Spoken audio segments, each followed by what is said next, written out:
আমরা এখন এসেছি দ্বিতীয় আর একটা স্পটে, মানে স্পট বলতে সেরকম কিছু না, ভিউটা খুব সুন্দর তাই আমাদের গাড়ি দাঁড় করিয়েছে। তো ভিউটা দেখো, জাস্ট অসাধারণ ভিউ।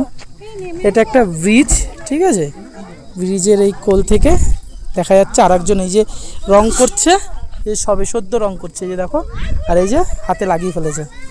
বাহ, খুবই সুন্দর, খুবই ট্যালেন্টেড, খুবই মার্ভালাস, বিউটিফুল। তো ওই বিউটিফুলের পরে দেখো নেচার বিউটিফুল, দেখো এই যে অনেকটা উঁচুতে, আমরা অনেকটা উঁচুতে, জানি না ক্যামেরায় কতটা ধরা পড়ছে, মানে এত অসাধারণ। আমি জানি না যে আমার ভিডিওতে বা ফোনের ক্যামেরায় কতটা কি ধরা পড়ছে, তো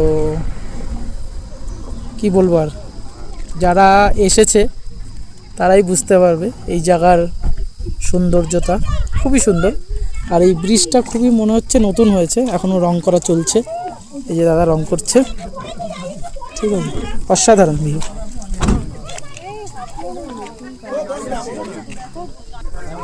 তো এই দাদার কাছ থেকে শুনলাম এটা কি পেদুং হাইওয়ে, সবাই গাড়ি দাঁড় করিয়ে ভিউটার মজা নিচ্ছে, আমরাও তাই নিচ্ছি। আর এই ম্যাডাম ব্যাগ নিয়ে এবার একটু স্টাইল, আবার হাত দিও না ওটাই প্লিজ, ঠিক আছে, একটুখানি শো করছে। র্যাম্প ওয়াক করো, একটুখানি র্যাম্প ওয়াক করে দেখাও, ঠিক আছে। তো ঠিক আছে, দেখতে থাকি আমরা, আপনারাও দেখতে থাকুন। পুরো ভিউটা আর একবার দেখিয়ে দিই, সুন্দর, অসাধারণ। আমি একটু এদিকে নিয়ে যাচ্ছি, দেখো, মানে পাহাড়ের কোলে এত সুন্দর একটা পরিবেশ, ওই দূরে সব পাহাড়ের ধারে ধারে বাড়িগুলো দেখা যাচ্ছে, অসাধারণ, খুবই সুন্দর।